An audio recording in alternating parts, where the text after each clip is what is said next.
Welcome to Michigan's WW1 Centennial News Report for May 2013. I'm host Dennis Skupinski. During this episode, we're going to go to Michigan's Military, Technical, and Historical Society Museum on Stevenson Road in East Point, Michigan. We're going to get a chance to hear what Chris Cosley, president of the museum, has to say about his museum and the First World War Centennial. We're also going to meet a special guest, a World War II veteran who we met in the museum, and she tells her story. We're going to learn about the 6th Detachment, Air Service Air Production, and a special member of the team, Edgar A.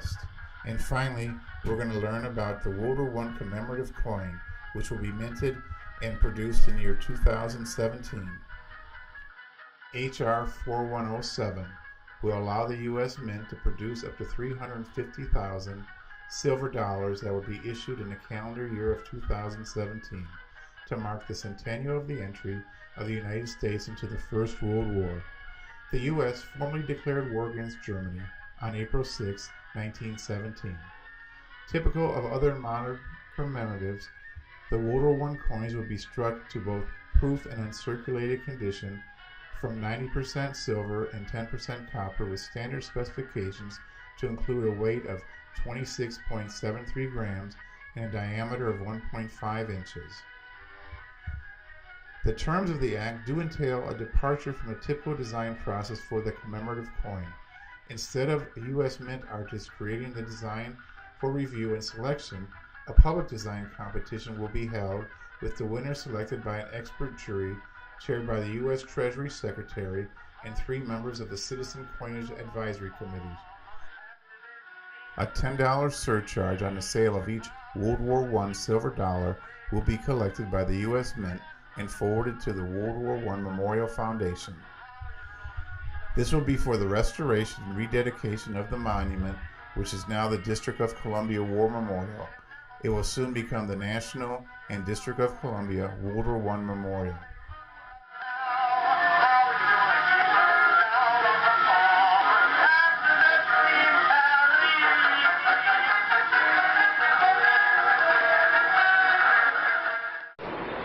Chris Cosley. I'm the president of the Michigan Military, Technical, and Historical Society located in East Point, Michigan. Our mission is to tell the story of Michigan's contribution to 20th century conflict.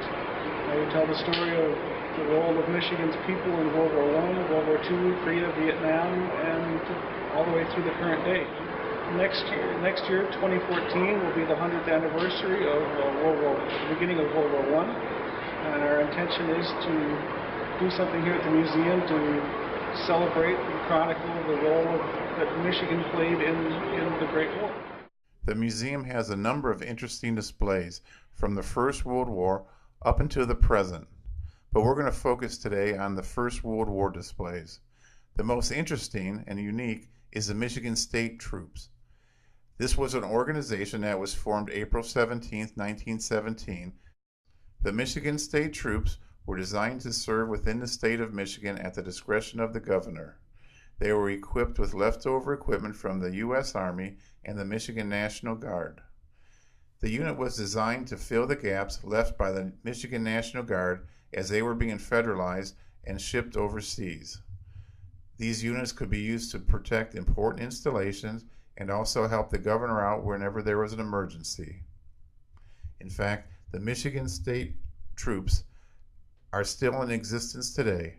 Their name is the Michigan Volunteer Defense Force and are under the Department of Veterans Affairs.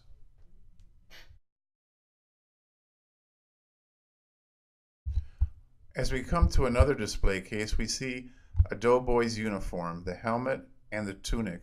This is from the 85th or Custer Division. They served in Camp Custer, Michigan, which is located near Battle Creek, and then went over to France. Here's a display of a World War I helmet and a gas mask. Here is the 85th Division tunic and also the 14th or Wolverine Division, which also served at Camp Custer but never went overseas.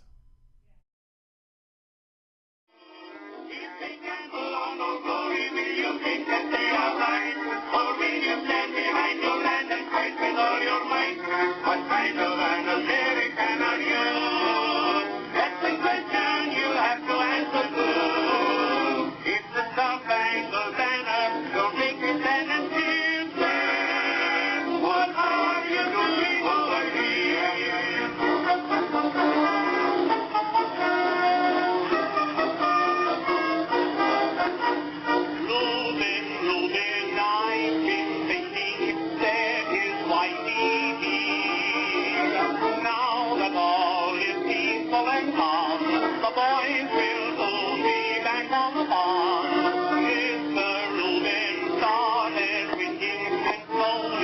of his skin. He pulled his hair up close to lava and he answered with on the wind. How you gonna keep 'em down on the farm after seeing Harry? How you gonna keep 'em away from Broadway, dancing around and thinking about? How you gonna keep 'em away from harm? That song is sorry. There never was to see a race or plow, and who's a few can... While at the museum, I visited the library and came across a book titled 6th Detachment ASAP, which translated means 6th Detachment Air Service Air Production, a specialized unit based in Detroit that was designated to ensure the smooth flow of aircraft engines and parts for the Allied war cause. It contained a number of famous people, including the governor of Massachusetts, but perhaps his most famous was Edgar A. In fact, Mr. Guest wrote a poem about what the unit did during the First World War. The 6th Detachment by Edgar A. Guest. We weren't in the papers so much. We didn't reap much of the fame. When they're writing the story of all the glory, perhaps they won't mention our name. But there wasn't a job we neglected. In taking the past in review, I reckon today we can stand up and say we did what they gave us to do. We didn't sniff powder in battle. We didn't get into the gas. We weren't at the front, in the heat and the brunt, just daring the Boches to pass. But now that the fighting is over, and the planning and working are through, we can make this our boast that we stuck to the post and did what they gave us to do. We didn't get fed on excitement. We never caught sight of a ship. Though we hungered for France, they denied us the chance, and none of us packed a gripe. But we stuck to the duty like soldiers, and never a one was untrue.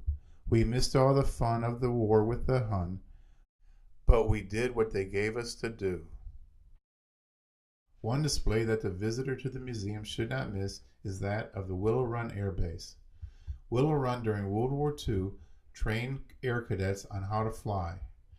The depiction here is of a cadet sitting on a bed, shining his shoes.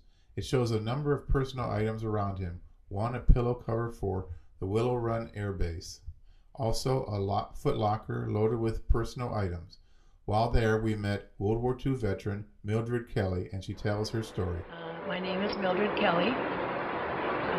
In World War II, I was Mildred Bunnell, B-U-N-N-E-L-L, and I was in the waves, and I was in a decoding unit.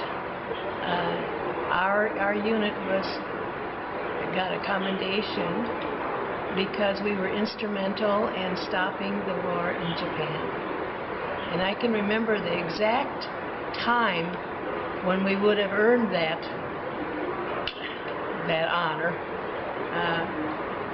I worked for 24 hours, and I'm not a person that could do that. But we lived in one area and had to go through 4 different tagged places, show our tag in 4 different places before we got to the area where we worked. And at that time, working that 24 hours, I was so tired that I just came home, and of course I was in the top bunk, and got up in the bunk and slept for 24 hours.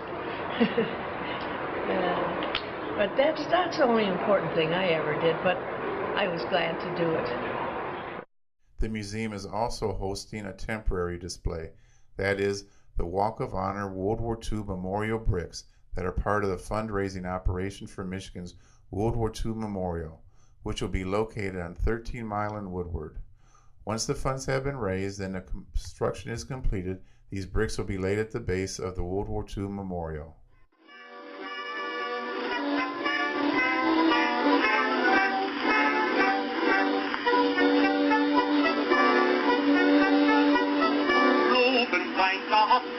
Came into town one day and said, I can't resist. I really must have lived. By heck, I hope to get that tanker bill I hear so much about. He has the test put out his chest and started into shout. It's a long way to Berlin, but we'll get there. Uncle Sam will show the way.